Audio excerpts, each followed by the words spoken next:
নমস্কার, আমি Promita Saha, consultant dietician and nutritionist, diabetes educator. সকলকে স্বাগত জানাই হেলথ ইনসাইট চ্যানেলের পক্ষ থেকে। আজ আমি আপনাদের সাথে এমন একটি বিষয় নিয়ে আলোচনা করব, যেটি কিনা বর্তমানে ডায়াবেটিসের মতো প্রত্যেকটি ঘরে ঘরেই মাথাচাড়া দিয়ে উঠেছে, যার নাম হলো ফ্যাটি লিভার। এই ফ্যাটি লিভার সাধারণত দু রকমের হয়ে থাকে। এক হলো অ্যালকোহলিক ফ্যাটি লিভার, যেটা কিনা যারা কিনা প্রতিনিয়ত মদ্যপান করে চলেছে, তো তাদের দেখা যায়।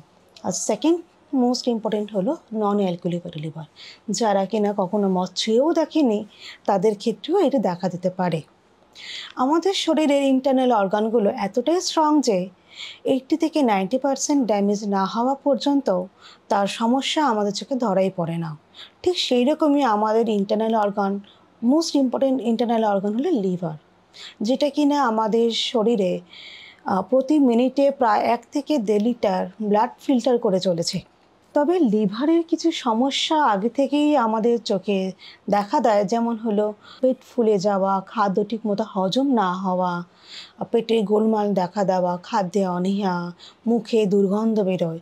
যদি এই রকম কিছু লক্ষণ আপনাদের পরিলক্ষিত হয়, তবে অবশ্যই ডক্টরের ট্রিটমেন্ট নেওয়া উচিত এবং ডক্টরের পরামর্শ নেওয়া উচিত। এবং ফ্যাটি লিভার যদি হয়ে থাকে, তো আপনার তার ট্রিটমেন্ট খুব তাড়াতাড়ি সম্ভব করা উচিত, নয়তো তা খুব তাড়াতাড়ি এমনকি লিভার ক্যান্সার পর্যন্ত হতে পারে। সাধারণত দেখা যায় আমাদের শরীরে দৈহিক ওজন যদি বাড়তে থাকে, তবে তার সাথে সাথেও লিভারে ফ্যাট জমতে শুরু করে, তখনই তাকে আমরা ফ্যাটি লিভার বলে থাকি।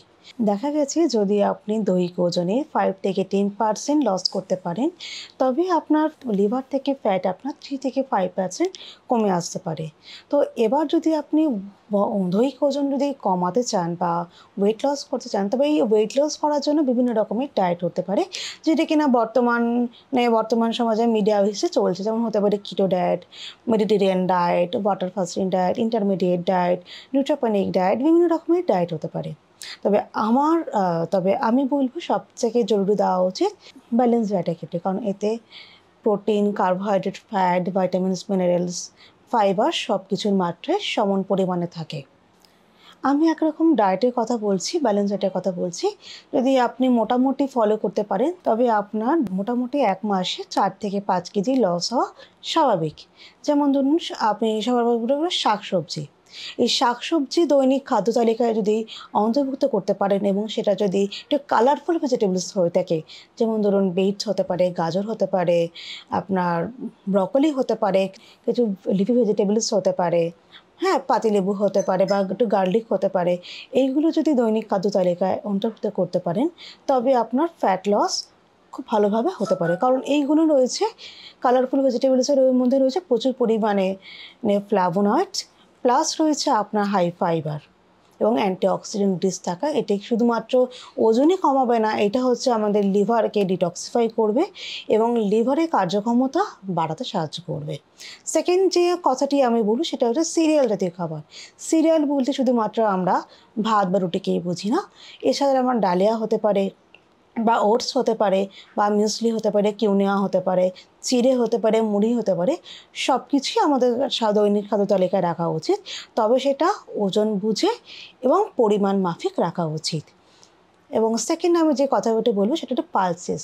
পালসেস বলতে কিন্তু আমরা শুধুমাত্র ডালকেই বুঝি না, এছাড়া সব রকম ডাল হতে পারে, চানা হতে পারে, মুগ হতে পারে, ছোলা হতে পারে, সব রকম ডালকে আমরা বুঝে থাকি।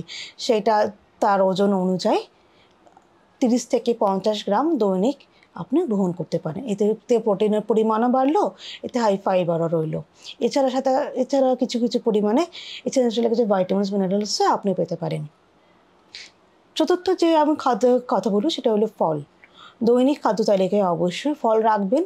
ফলে থাকে প্রচুর পরিমাণে অ্যান্টিঅক্সিডেন্ট প্লাস ভাইটামিন সি হতে পারে, ভাইটামিন এ হতে পারে, যেটা কিনা আপনার শরীরে ব্লাড সার্কুলেশনটাকে বাড়াতে সাহায্য করবে এবং আপনাকে লিভারে কার্যক্ষমতা বাড়াতেও সাহায্য করতে পারে।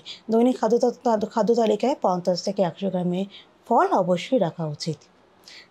তারপর যে খাবারটির কথা বলবো, সেটি হচ্ছে আপনার দুধ বা দুধের জাতীয় সামগ্রী হতে পারে, সেটা অবশ্যই ডাবল টোন মিল্ক ইউজ করবেন অথবা স্কিম মিল্ক ইউজ করবেন, অথবা যদি সেই রকম স্কিম মিল্ক বা ডাবল টোন মিল্ক না পেয়ে থাকেন তবে বলবো যে হোল মিল্কটা পাচ্ছেন বা গরুর দুধ যদি সাপ্লাই থাকে, গরুর দুধটা যে নিচ্ছেন সেটা মোটামুটি 2 থেকে 3 বার জাল দিন।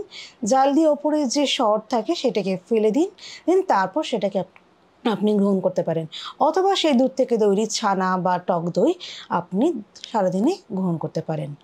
তারপর আমি যে কথাটা বলবো, জেনারেলি ফ্যাটি লিভার হলেই মানুষ ডিমকে ভয় পেয়ে থাকে, কিন্তু ডিমকে একেবারেই ভয় পাবেন না। দৈনিক একটা করে ডিম গ্রহণ করাই যায়। তবে যদি ফ্যাটি লিভারে কোলেস্টেরল এবং কোলেস্টেরলের মাত্রা বেশি হয়ে থেকে থাকে তবে বলবো আপনি ডিমের সাদা অংশ তো রেগুলার 2 থেকে 1টা রাখতেই পারছেন। আর যদি সমগ্র কুসুম সহকারে যদি ডিম খেতে পারেন তবে বলবো সপ্তাহে 3 থেকে 4টির বেশি রাখবেন না। এছাড়াও আমি দুটো এনার্জি ড্রিঙ্কের কথা বলবো। এটা ঠিক এনার্জি ড্রিঙ্ক নয়, এটি মোটামুটি আমরা সকলেই পান করে থাকি, যেটা হলো চা কফি। আমরা ঘুম থেকে উঠে জেনারেলি একটু সুগার অ্যাড করে চা খেয়ে থাকি, কিন্তু এখানে সুগার অ্যাড করে চা খাবেন না। মোটামুটি আপনি ব্ল্যাক কফি খান, গ্রিন টি খান, ক্যামোমাইল টি খেতে পারেন, যেগুলো কিনা আপনাকে অ্যান্টিঅক্সিডেন্টের পরিমাণও বাড়াবে এবং আপনাকে এনার্জিও প্রোভাইড করতে পারে। এবং অবশ্যই কখনো ভুললে চলবে না, সারাদিনে কিন্তু জলের পরিমাণটা অবশ্যই 3 থেকে 4 লিটার রাখবেন। তবে কিছু জিনিস মাথায় রাখতে হবে, যেমন হতে পারে চিনি হতে পারে খাবারে চিনি, গুড়, মধু, মিছরি এবং ময়দার তৈরি কিছু খাবার, চাউমিন, ম্যাগি, পাস্তা, মোমো হতে পারে, এগরোল হতে পারে, এবং এগুলো হচ্ছে আপনাকে খাবার থেকে পুরোপুরি বাদ রাখতে হবে।